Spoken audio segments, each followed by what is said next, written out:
Okay. Sorry, seemed to be late. I don't know why. I tried twice to get started, and it did not work. I kept getting frozen.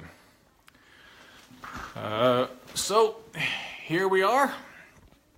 This is Geoff with Real Progressives. I do want to start something, want to try something. No, I don't think it's going to let me. I don't know, something about sharing while I'm on. I know that Les had asked for that, and in fact, let me know if this stream is going properly, because I know I'm doing it one way and things are showing up in a very strange manner. I don't know. From a technical standpoint, this is interesting, but let me know if this is okay. I am sideways, huh? Because I'm seeing you guys come in sideways. So I guess I'm doing it there. Am I okay now? Just let me know. Hey, Mark. Just let me know if I'm not sideways anymore. Okay. That's better. Okay, so I guess I'm not doing it in landscape today. That's the way that's going to go.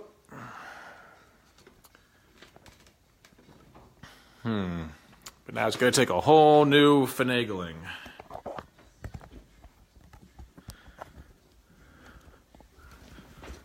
What I wouldn't give to know what happened and why. I'm going to be right back.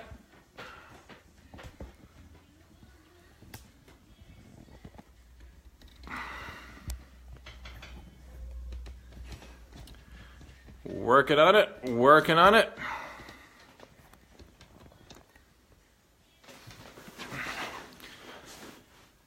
Okay, I think I'm just going to have to work with what I got. Once again, I do not understand what is happening.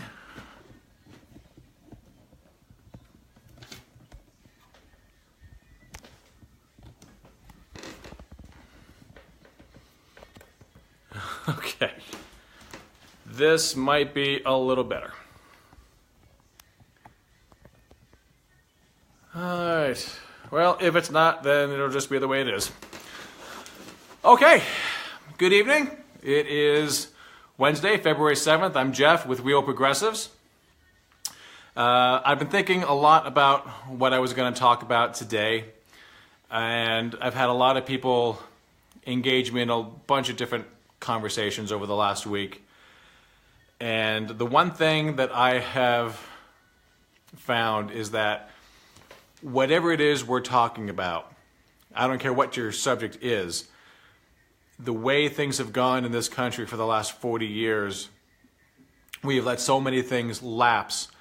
There's no way we're going to get an easy solution to anything. There is simply no way that we're going to be able to have the simple answer, the silver bullet, the magic response. There's no way we're going to be able to solve anything in a soundbite. It's not going to happen. And I understand how wonderful it would be if we could do that. But it's not going to happen. And amongst the things that I was talking to various people about this week, falls all under the similar category of mental illness, mental health. And there's so many different ways in which this manifests. And one of the first things we need to talk about, if we're going to talk about mental health, because this all ties into education, it ties into the environment, it ties into the family and society, it ties into the economy, it ties into gun violence, it ties into every facet. And that's why it's so complex, because it touches on so many things. There's no way we're going to be able to solve gun violence simply by saying we got to take away guns, and we do. There was no excuse for military-grade weapons on the street. There's no excuse for it. And saying that if you take it away, only criminals will have it, that's a poor excuse. That is weak. You're trying to be strong. You're trying to be able to show me how manly you are. You need to have your guns.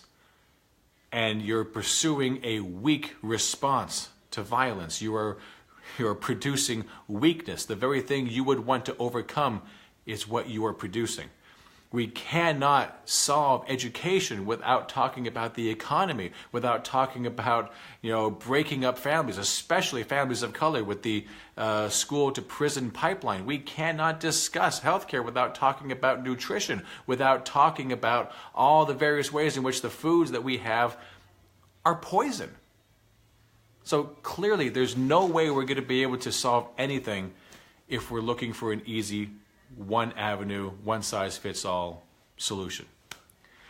But today, I want the focus to be on one aspect of the solution. And the first thing we have to talk about is the problem itself. Because when we talk about mental illness, when we talk about all the various ways in which mental illness presents itself, we have to first talk about the stigma that goes with mental health. And it has been said over and over and over again. I posted, again, several links. Some of them are videos that I found very instructive.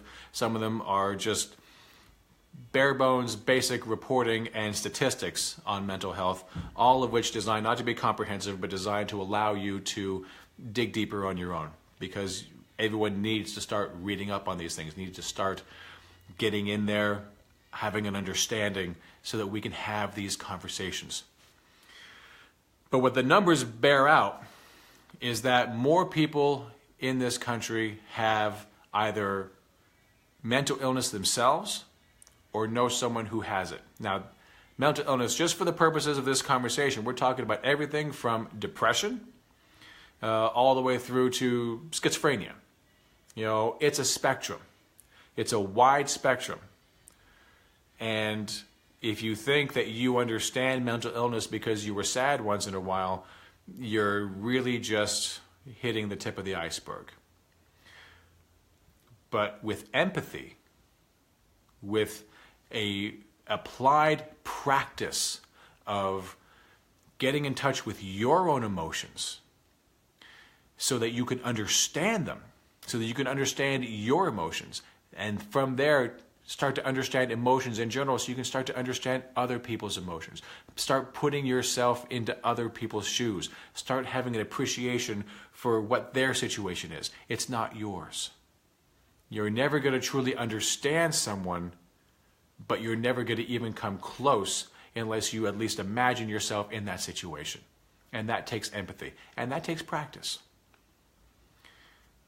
And that's part of the problem, because we have a stigma that mental illness means that there's something wrong with you. And there's something wrong with you in a way that is not the case with a simple illness. You have a cold, you have the flu, you have a disease, you have diabetes, you have high blood pressure, you have cancer, you have all manner of physical ailments, and people will rush to you, they will embrace you, they'll say, oh my God, what can I do? I cannot imagine you're suffering. But if they discover that you are depressed, well, they say, well, get over it. Just get over it. Everyone gets sad. No, it's not about being sad. Being sad is one thing. Being depressed, and I know that we use this word poorly. Everyone gets sad, and you say that, well, I guess I'm just depressed today. No, depression is something else entirely. Everyone gets sad. More and more people are getting depressed, but not everyone gets depressed. Depressed is something else entirely. It's like saying I have a boo-boo on my thumb versus I don't have a thumb anymore. It's totally different, which is confusing because it's also on the same path. It's sadness amplified to the 10th degree. But because we understand about being sad, and we understand that we get over it, when someone says that they're depressed and they don't get over it, we think there's something wrong with them. And it's not the mental illness that we're talking about. We say, well, there's just something wrong with you. No, we chalk it up and there's something wrong with you in the same manner that we think someone is just being lazy.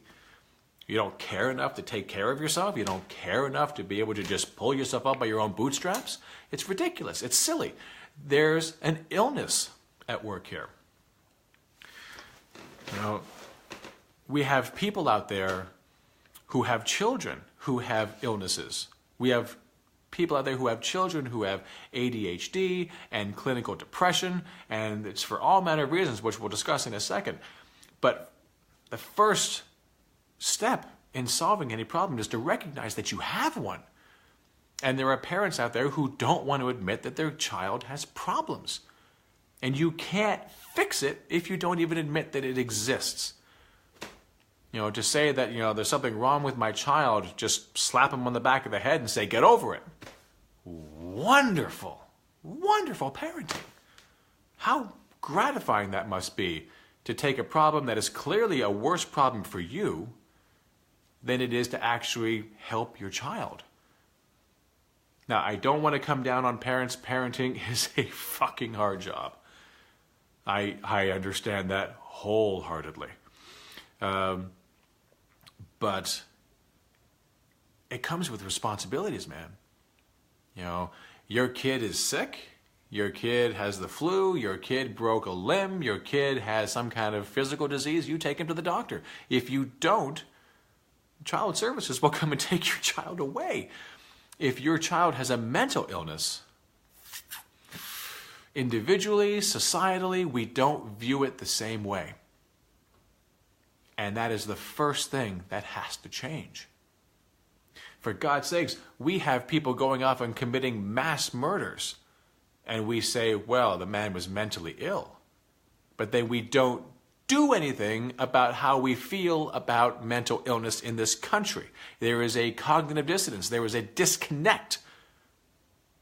You cannot intellectually identify a problem and then do nothing about it. You're becoming worse than useless to the problem because you're tantalizingly dangling a solution in front of us and go, what? But we never get the treat. We never get the treatment. It's cruel. To a nation in pain, it is cruel to say that we have mental health issues in this country and then defund Medicaid and defund programs that are helping the mentally ill. It is cruel. And we have no purpose for that cruelty. There's no reason for it, no rational reason for it. There's an irrational reason for it. I'll get to that in a moment. So we have all these issues. We have all these manners in which mental illness manifests. So let's just talk about this. Let's talk about all the manner in which we see girls, for example.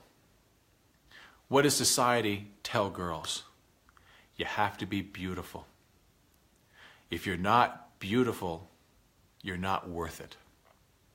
And we're going to show you what beauty is. We're not even going to tell you. We'll show you in magazines, on TV, in movies. We're going to show you what beauty is. And if you don't match that level of beauty, you don't matter. You are going to be substandard. What are we telling boys? Be a man. Stop crying. That's not what a man does. Be a man. You must not cry. You must not show emotion. You must not show weakness. What happens in houses that have domestic abuse? A man calls himself a man. He's not a man. But someone who calls himself a man starts beating up on his wife. Starts beating up on his girlfriend in front of the children. What is the girl thinking about that? Mommy is being beaten. Is that going to happen to me one day? What am I going to have to deal with? What is the boy thinking? Daddy is beating up on mommy. Is that what a man does? Should I be doing that? That's my mom. There's all kinds of trauma happening. There's all manner of ways in which these things manifest. There's all manner of ways in which a child derives their worth through people that may not be teaching them what worth really is. And it used to be that mommy and daddy were the be-all, end-all for the first several years. And that was true for many, many, many, many, many years, especially when only daddy had to work. But now daddy and mommy have to work. Now, I want to be very clear here. There is no excusable reason to say that a woman cannot work, that it has to be a man. That is bullshit. We should be evolving as a society to make sure that a woman is exactly like a man when it comes to providing for the household. A woman should have every opportunity. A woman should have equal pay, has equal value. There is no excuse. But there is value in having one of them stay home. There is value in not outsourcing the raising of your children to strangers. There is value there, and we should reevaluate this. I want women to go to work. I want them to have careers. I want them to be fulfilled. I want the same thing for men, but I also want there to be care for the children. And I think we need to have a conversation while we're trying to combat misogyny, and we have to. We also have to keep in mind about the children. If we're going to put them into daycare, we're going to have to make daycares like palaces. We're going to have to make it cheap, if not free, run by the state. Somehow, we're going to have to come up with this conversation, because families, through divorce, through abuse, through lack of being there, God knows neighborhoods of color, with the prison industrial complex, we have got all manner of, whether it be men or women just not around, always having just one parent. We have to recognize the trauma that our children are experiencing, and we have to address it. And I'm telling you, if we don't, it's not going to get any better.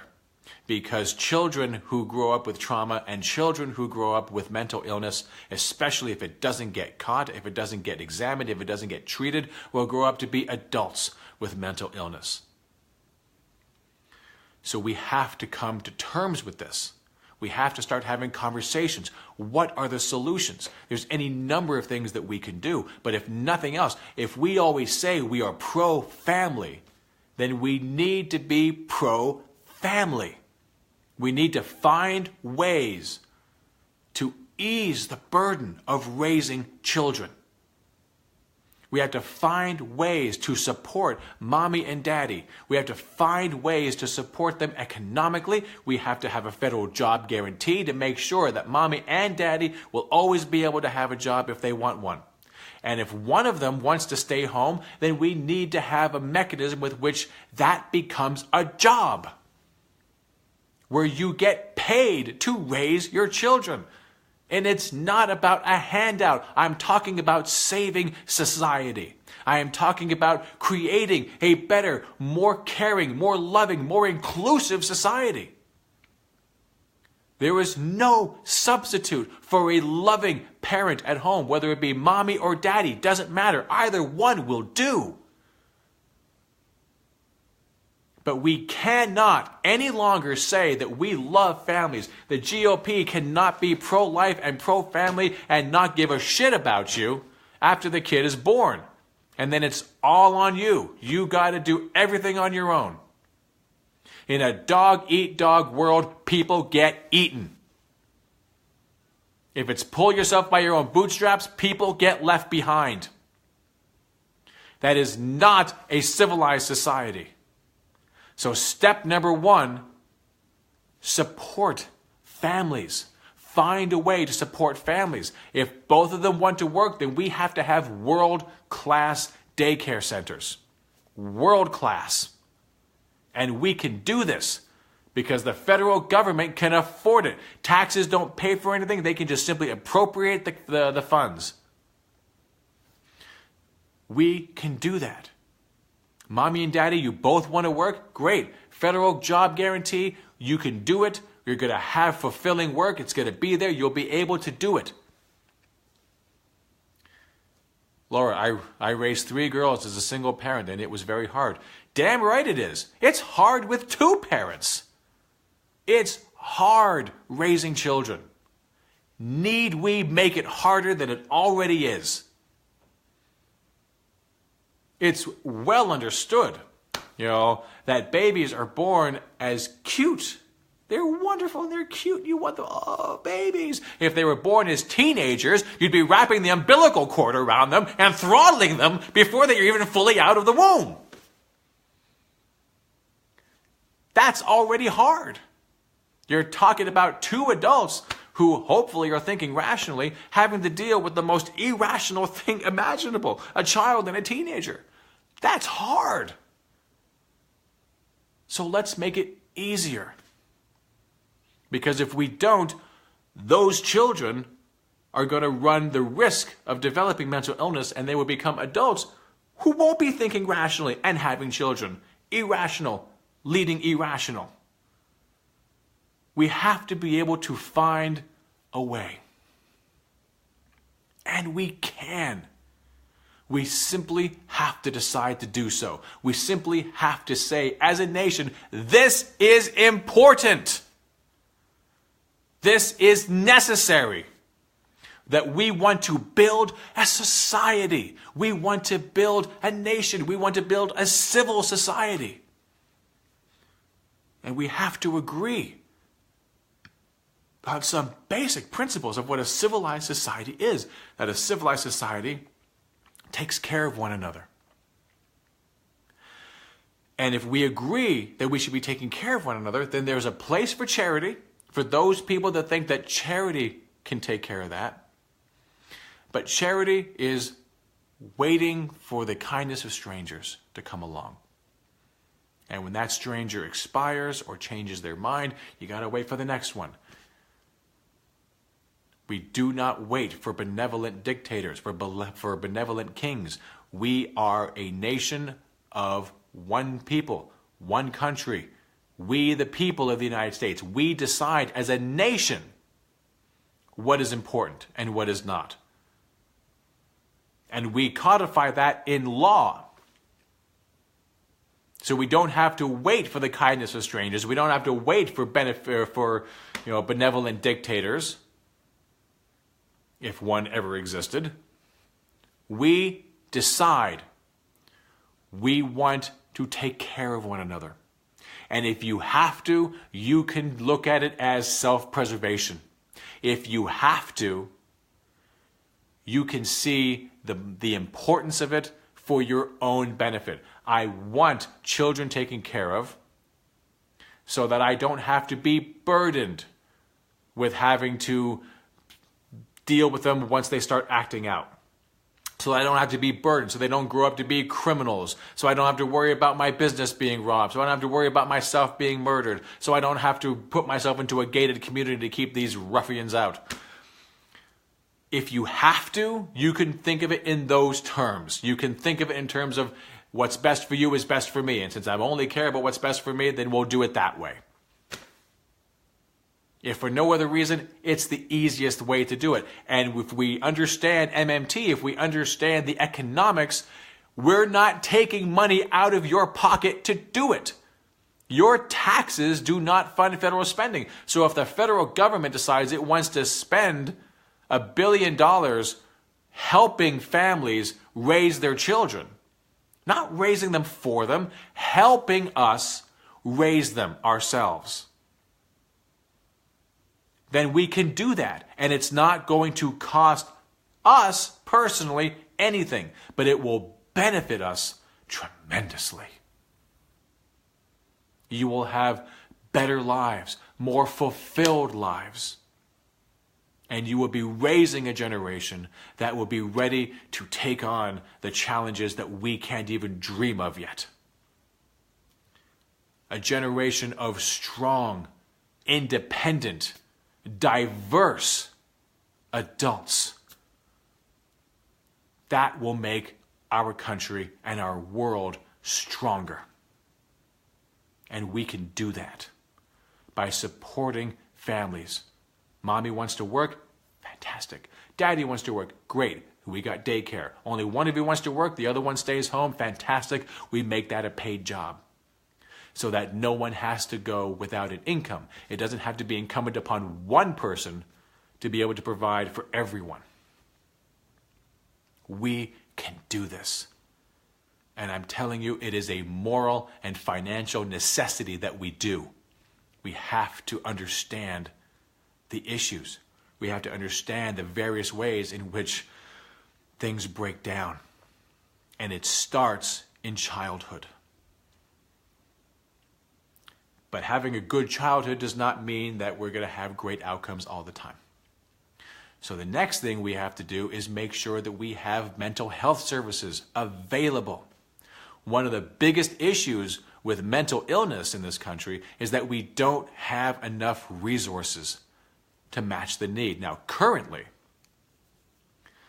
oh, Sarah, how about a guaranteed place to live? Excellent. Absolutely. There's no price on dignity. But one of the biggest issues with mental illness is that there's not enough facilities. There's not enough places, there's not enough services for people to go. You have emergency rooms in this country where people will come because they think they're about to kill themselves. They know enough, they have enough self-control to be able to pull themselves back from the brink, but they also know that this self-control is fleeting. And while I have control, while I have lucidity, I got to check myself in somewhere. And there are no facilities for you to check yourself into. So you go to an ER, and the ER can't do anything for you. They can't send you away. They will start working furiously to find a place to send you. Sometimes that place is miles away, and it takes days and days to be able to find it, and you're just hanging out in an ER. It should not be that way. And this is for the small segment of the population that understand they need these services, and they will willingly do it. But if we actually dealt with mental health issues the way it should be, if we actually talked about it openly with each other, online, in the media, especially the mainstream media, if we could talk about it, we could get people to understand that there is no stigma. There is no shame. There is no more shame in having a bout of mental illness than there is in having a bout of gout. There's no shame in it. You simply have an issue. You could have an issue. You can have an issue. It's all the body. It's all the body. Why should this not have stigma, but this does? It makes no sense. It's basically bullying. And it has to stop.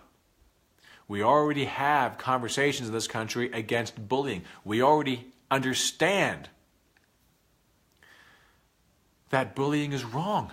That bullying itself can lead to mental illness, can lead to depression. When you feel like no one is on your side, when you feel like everything is against you. It doesn't matter if that's true or not. If your brain starts going down that road, you will react as if it's true. And that will have massive, massive emotional ramifications. Your cortisol levels will go through the roof. And if you live that way constantly, with your cortisol levels always ready, always inflamed, always heightened, that is not conducive to having good mental health. And it leads to physical breakdowns. As the mind goes, so does the body. Native Americans understand this.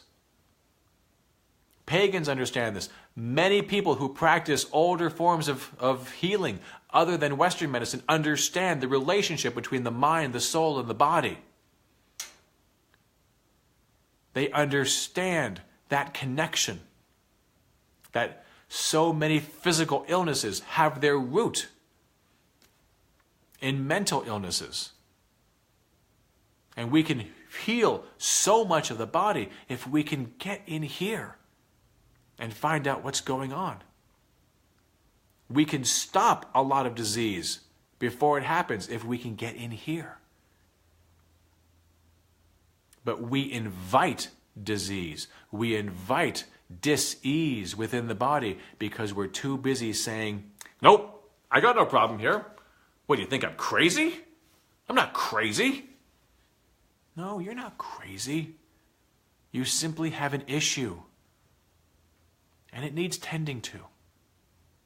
And it takes compassion. It takes empathy. And these are sorely lacking in society today.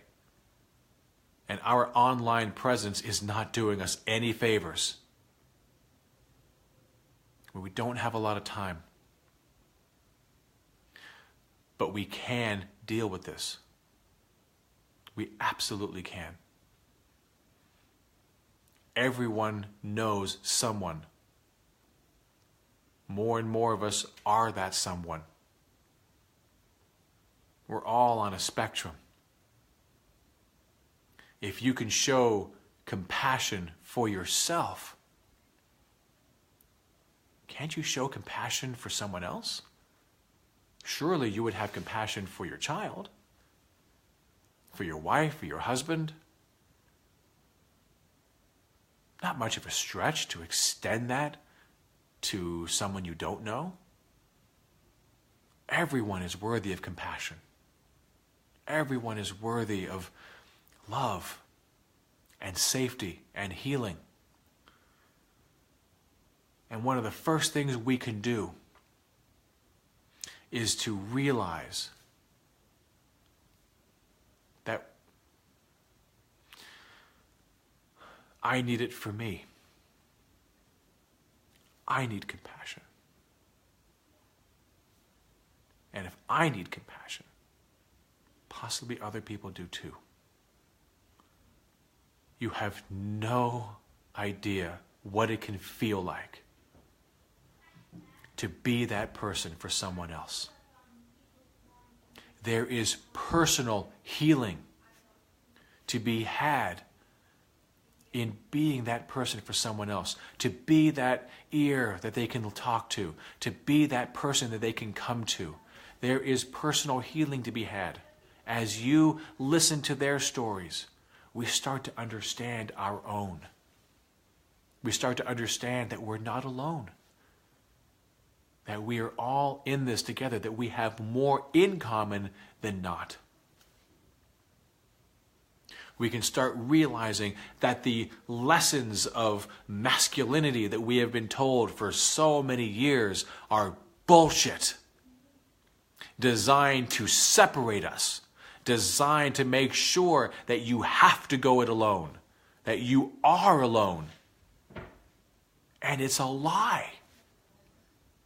It's a lie told by people that don't want you to discover that you're not alone. Why? Because they're alone. They feel like they're alone. And it's horrible. And I can't allow you to be free of my shackles. I need you to be shackled with me. Do you understand the irony of that? Shackled with me. Kind of like not being alone. The old expression, misery loves company. Be with me in my misery, but separate. You have your misery, I have mine. That is what it means to be man. No. That is what it means to be miserable. You don't have to have a penis to do that. You can have breasts as well. It has no gender. Just because man has conquered that idea, it's a manly thing. No, I see it in a lot of women too. Loneliness, bitterness, separateness. Those are illusions. And you don't have to suffer alone. We have each other. So we're not going to have these programs that we need from the federal government if we don't start recognizing the vital importance of them, if we don't start realizing that we need healing and everyone needs healing, and how important it is that we not only start healing ourselves, but that we also start recognizing the importance of raising a generation that won't be broken as we are. And that starts with removing the stigma. So I will say here tonight that I have come to the point of trying to kill myself. Twice. And the only one who's ever known that was my wife. And now you all know that. And I tell you that so that you understand. We have to remove the stigma. We have to remove the idea that there is something wrong with us. Wrong that can't be fixed. Wrong that means stay away. No. Embrace. Come closer to one another. Be a shoulder that someone can lean on. If you want to have a friend, be a friend. Be a friend. Be someone that someone wants to be around. Be the change you want to see in the world. Call it what you want. Sorry to hear that, Geoff. You have my empathy. I'm not looking for that. I appreciate that, Mark. I do. That's not what I'm looking for here. I'm looking for everyone to understand that everyone has a story. Everyone has come to the end of themselves at one point. We need to be able to, if we can, pull ourselves back. But it's easier to pull ourselves back with community, with compassion for one another. I can't tell you what a difference it made in my life when I started helping people around me. When I started finding value outside myself. It gave value to my life. Separateness needs to be addressed. Toxic masculinity needs to be addressed. We need a more perfect union of the masculine and the feminine. We need to find those aspects within each of us. Right now, there's a woman out there that needs a little bit more masculinity in the personality, and a lot of men that need a lot more feminine. There's got to be an understanding of how badly we need each other. So if we can do that, if we can find it within ourselves to do that, that will allow us to have the conversations we need to have. If we remove the stigma, then we can go to Congress and we can tell them we want more services for mental health. We need it so we can create the society that we deserve, the one that will actually bring us the prosperity that you always tell us you want that you want for us, but you never do anything to get. This is what we can do.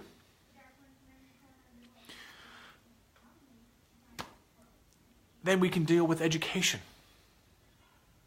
Because if we actually dealt with education, I put up a link.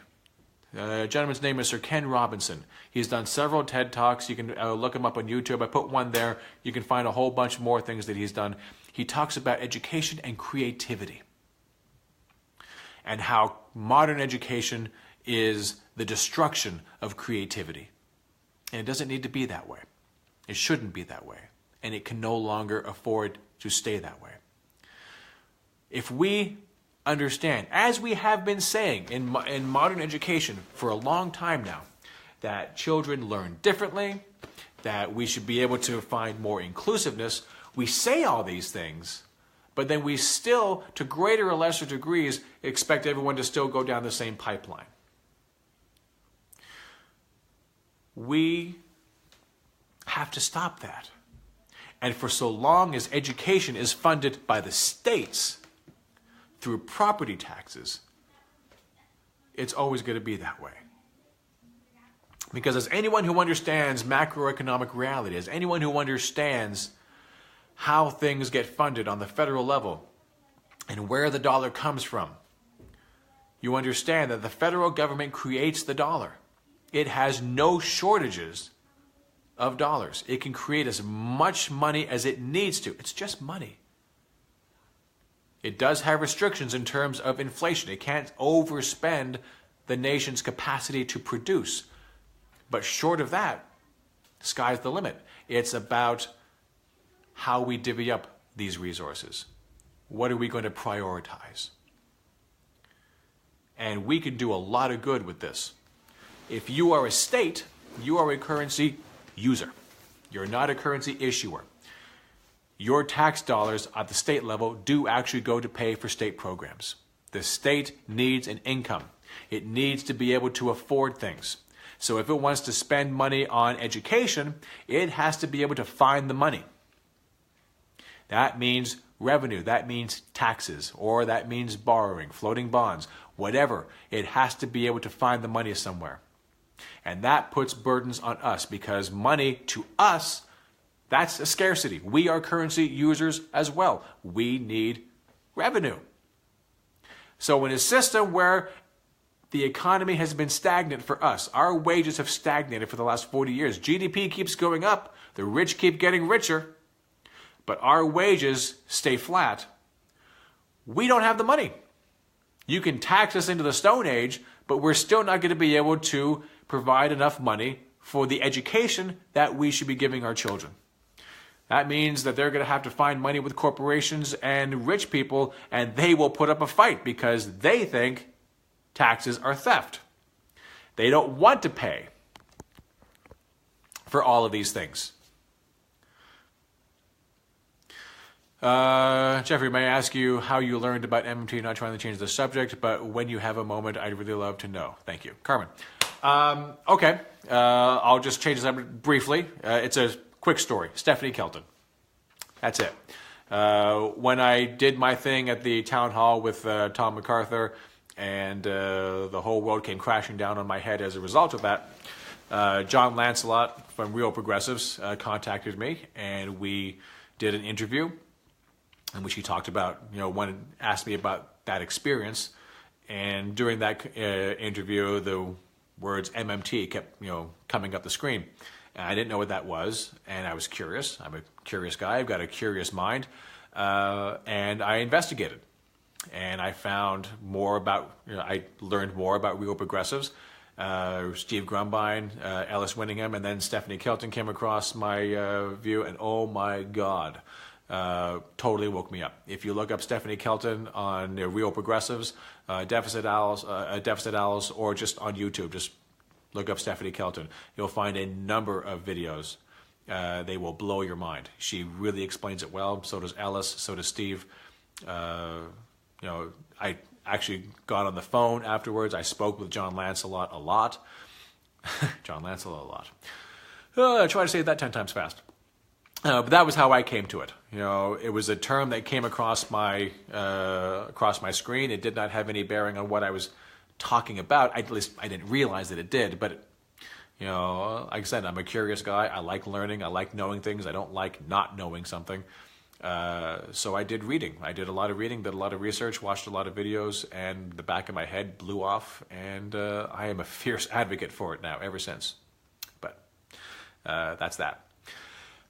So if you understand the differences between a currency issuer, the federal government, versus a currency user, you understand that the federal government can afford anything. Anything for sale in U.S. dollars, it can pay for. It doesn't matter how much it costs. It matters what it does to the economy. So the tax break that they just gave to the ultra-wealthy, it's going to hurt the economy overall.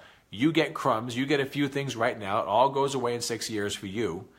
But the rich and the corporations get permanent tax cuts. Now, I'm not saying good or bad for the corporations. I actually think there should be a very low, if not non-existent, corporate tax rate. conversation for another issue. But on personal earnings, whew, we got a problem with people, no longer being millionaires. They're billionaires. How long before they become trillionaires? What exactly are they doing with their money? Well, I'll tell you what they're doing. They're taking their money and using it to make more money. They're buying back their stocks. They're inflating their economy. They're making money for themselves without actually putting in any manual labor. And what they're doing with all this extra money, they're buying things that should never be bought. They're buying politicians. They're buying democracy. They are buying state houses. They're buying courthouses. They're buying all manner of things that should never have a for sale sign. But that's what they're doing. It's amazing what money can buy when you have all of it. So we're definitely going to have to tax the rich. We just don't need to tax the rich to pay for anything. Those two things need to be permanently separated. The conversation between what we're going to spend on at the federal level versus what we're going to take back in taxation need to be two completely separate issues. We should be deciding what we're going to be spending on. This is our proposed, I don't even like calling it a budget. This is what we are deciding to do this year. This is what we're going to spend on this year. And depending upon what that's going to do to the economy will depend upon whom and how much we will tax. Not because we need it for revenue, but because we need it to make sure that the economy flows smoothly. But that's at the federal level. At the state level, our education system is still largely funded by the states. And the state does not issue the currency. The state uses the currency. So they need money from other people who use currency. They don't create it. I can't create it. You can't create it. We'll go to prison for that. That's called counterfeiting. Away with you. Goodbye. Federal pound you in the ass prison coming up. So we have to earn it. We have to have a job. And it wouldn't be nice if that job paid a decent wage. Well, right now, they don't. So now the state is going to have to go begging and borrowing from other people. They're going to have to try to tax the rich. The rich is going to fight back. They don't want you taking their money. And they have the resources to fight back quite effectively. So the federal government will kick in a few dollars. Why only a few dollars? Why? We need to have a serious conversation about education in this country and how it's going to be funded, because the way it's being funded right now is not helping the next generation take on the problems of the future. They can't even take on the problems of right now. We need a radical reformation of education. And personally, I think it should be 100% funded by the federal government.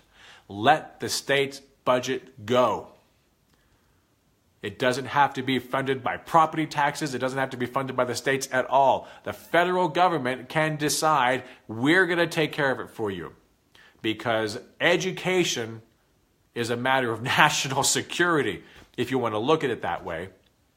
We need to be able to make sure that we are raising a generation that will be able to one day take over and lead this country. So we need to make sure that the education system, once we have taken care of the family, once we have taken care of the idea that the family needs help, and we give them actual help with a federal job guarantee and proper home care, proper daycare for those families that want to have two careers. Once we have taken care of that, then we got to take care of the education system itself. We got to make sure that all... I'm sorry, schools should be palaces, man.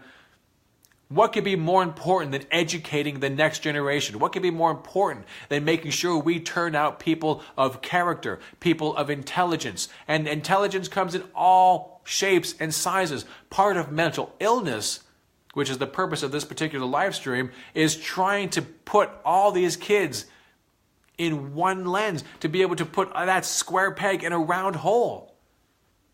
We do a shit job of educating children on the macro level. Some kids do great, and thank God. But it's not enough. It's not enough. Teachers are overworked. They are underpaid. They are still taking that shitty pay and having to buy their own goddamn supplies for their schools. That's fundamentally fucked. And we say that we care about children. We don't even care, on a political level to actually do anything about the fact that they've been getting shot. It's not just happening in Parkland, Florida. It's been happening for years, and they still don't care enough to do anything about it. It's not surprising that they don't want to actually take care of their goddamn education. They don't care if someone comes in and shoots them. And I wish that were hyperbole. But the proof is in the goddamn pudding. If you cared, you would have done something about it. If you cared, you wouldn't be sending thoughts and prayers. If you cared, it would have happened one time and that was it. But it didn't happen that way. Ergo, proof positive, you don't care. Which is why we have to care. We have to stand up. We have to unite. We have to get up off our ass and send people who will actually do something. That means valuing candidates who don't take special interest money. That means valuing candidates who actually understand macroeconomic reality, who believe in single payer and free education, who understand that families are struggling, that the middle class is disintegrating, who understand that almost 60% of the population is either already in poverty or so close to it they can make out with it, who understand that we have a rising mental illness problem in this country, that we are sending people to prison. We are criminalizing poverty and criminalizing the mental health that goes along with it and criminalizing the substance abuse that is the direct result of mental illness. Show of hands, how many people tried alcohol because they were well-adjusted individuals? How many people tried drugs of any description because they were happy with their life and the way it was going? I'm not having anything to say about alcohol and drugs, but it has effects. There is cause and effect. And I don't know anyone that went down that road for good or for ill because they were happy and content. So we have to deal with these problems. We are creating the situation of poverty. We are creating the situation of mental illness, or at the very least, exacerbating them beyond all recognition. Yes, there will always be poor. Yes, there will always be illness and mental illness. They don't need to be stigmatized. They don't need to be institutionalized as a reality in our society. If you are poor, we should have a systemic response to that and make sure that we can raise you out of poverty. If you have mental illness, there should be a systemic response to help you go through what you're going through and come out the other side a better, more productive citizen for our society. Instead, it's every man, woman, and child for themselves. Everyone clawing at one another, trying to get just a scrap. And I'm telling you right now, as long as there is money to be made off of that situation, the oligarchs will love it and they will make sure that nothing changes. But they can't do anything about all of us. If we stay home in the numbers that we normally do, they win. But if we actually say, I've had enough, I will make phone calls. I will write letters. I will talk to my friends. I will talk to people I don't know. And I will show up on voting day.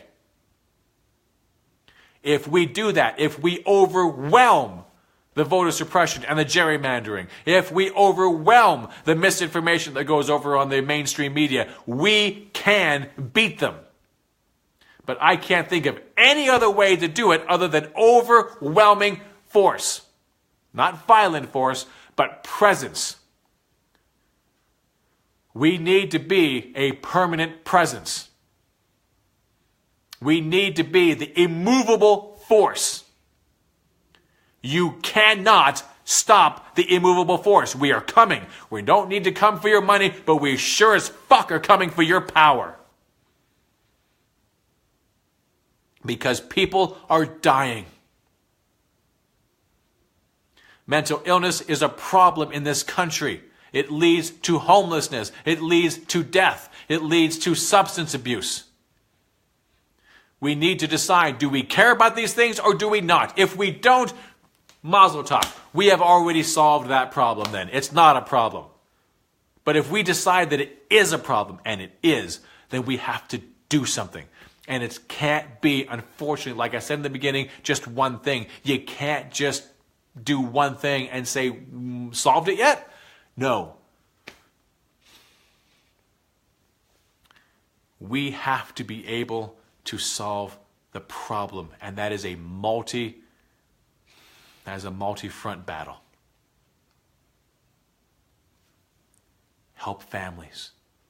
Help keep them together without getting involved in their lives, but help them create an environment where they will choose to stay together, or if separate, that there will be services to be able to make it as smooth a transition as possible.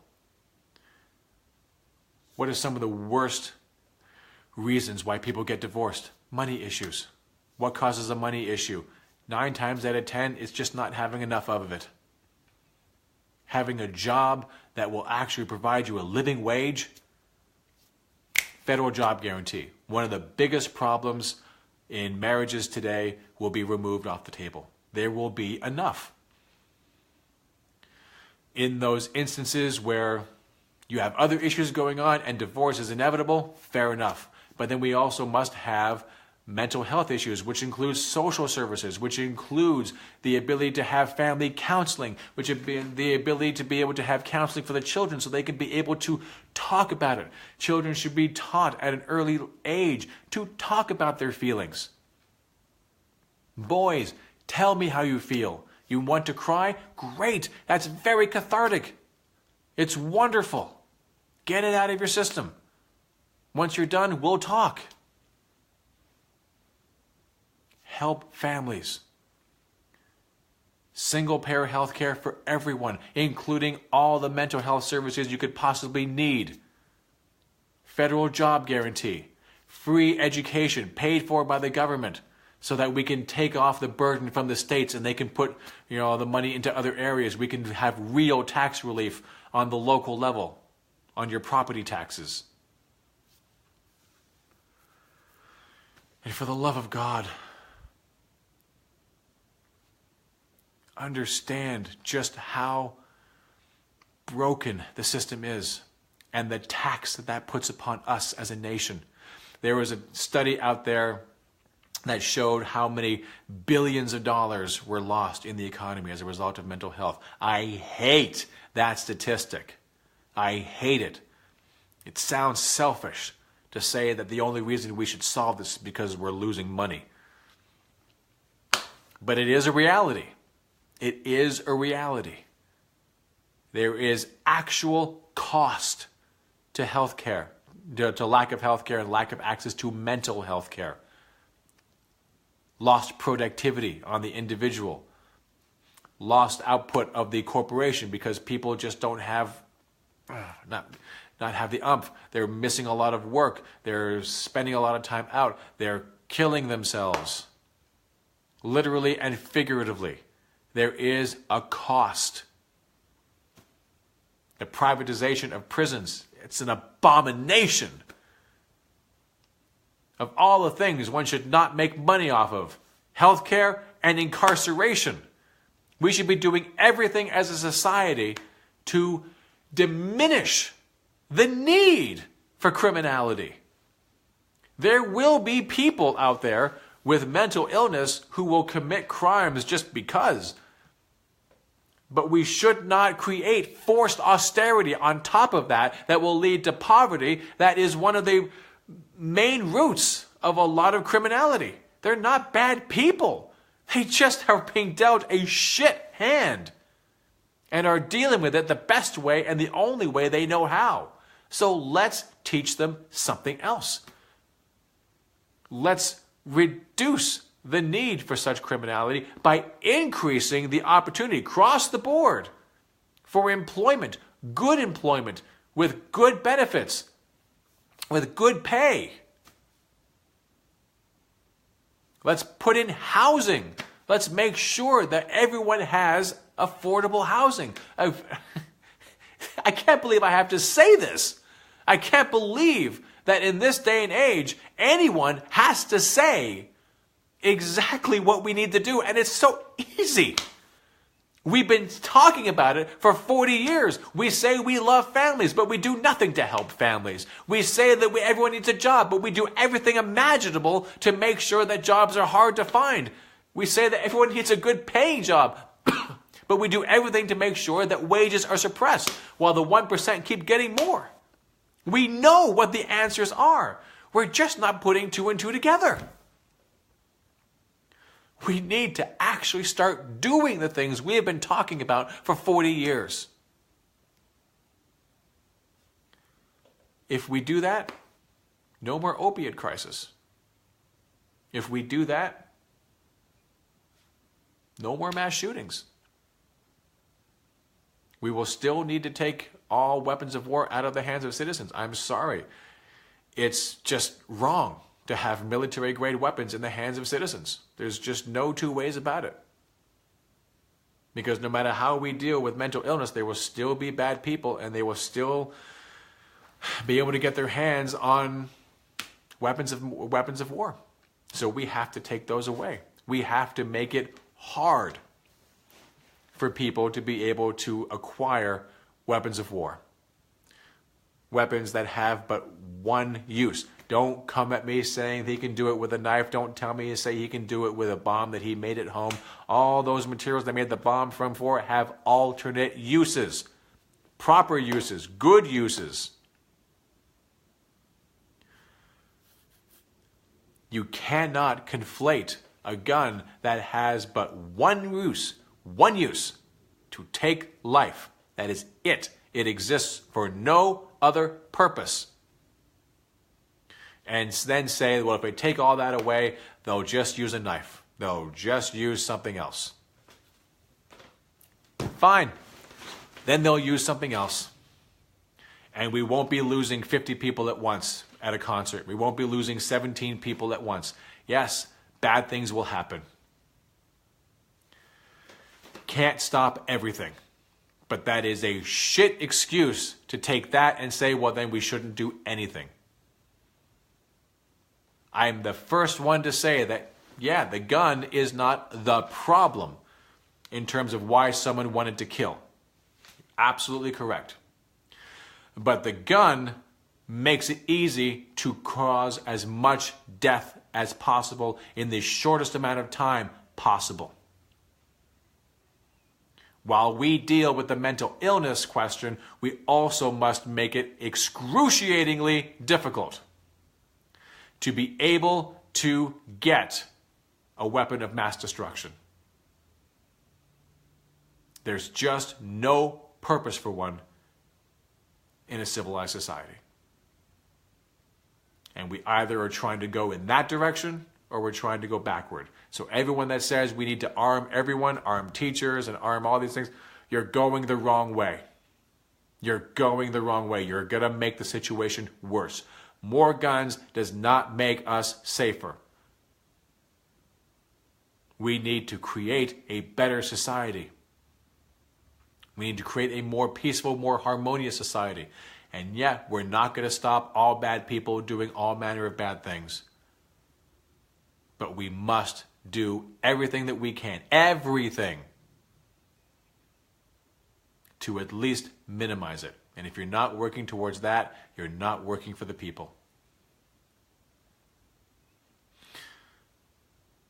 So every week that I come on, we are going to be talking about guns. Every week.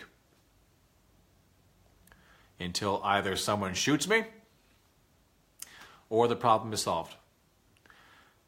But I've been through too many mass shootings. And it's all up in arms. And everyone is thoughts and prayers and sorry. And oh, we're going to do something about it. And nothing ever gets done. No more.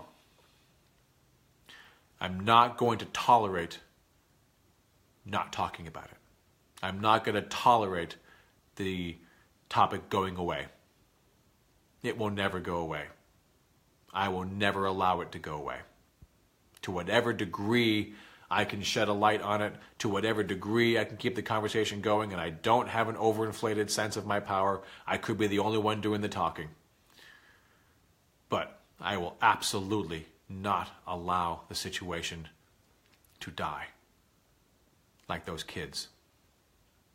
Like the people in the nightclubs.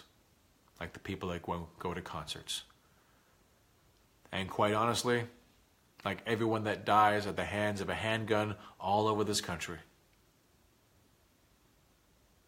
We have to do something about this. But we start with having a real discussion about mental illness. Where it comes from, why we have it, and what we can do about it. So that's where I'm going to leave it tonight. Hit me up with any questions you have, any topics you want me to cover. Take care of one another. I want you to realize just how powerful you are. I want you to stop talking yourself out of that power. I know that everyone has that little voice. The one that says, I can do it. The one that says, I'm awesome. And then for so many of us, myself included, has the larger voice that says, fuck you, what do you know? No one's going to listen to you. Who in God's name would pay attention to what you have to say? That one is lying to you. That one is lying to you. That one is the one that you very likely created as a child to protect yourself. And there was a time when that voice had a purpose. You were faced with trauma. And in the face of that trauma, you created a situation whereby you don't have to try. You don't have to face it. You don't have to do anything. The voice is there to pull you back from a situation that could be scary. It's outlived its usefulness. I promise you. Right now, it has moved from being a benefit to you to holding you back. So don't listen to it anymore. It's a friend of mine who said that voice, understands adversity, and it understands bullies, and it understands being entrenched. It doesn't understand love. It doesn't understand compassion. Even though it was created in a compassionate situation to protect you, it doesn't itself understand compassion, but it can learn. So tell it, thank you for your service. You were wonderful. But now let's repurpose you. Now I understand why you were here. Now I understand what you were doing, and I thank you. But I got this now. I've grown up now. And I can stand on my own 2 feet. And you can start listening to the voice, the tiny one, the one that you haven't been paying that much attention to, the one that says that you can, the one that says that you're awesome, the one that says that you should, the one that says that the world has been waiting for you. See what that does for you. See if that doesn't kick you in the ass and wake up in the morning one day and suddenly you realize after all this time that, wow, maybe I can. Maybe I will. I will. I absolutely will. I believe in you all. I love you all very much. Please take care of yourselves. Take care of each other. We are our brothers and sisters' keepers. So let's do a better job at that. I'll talk to you next week. Bye-bye.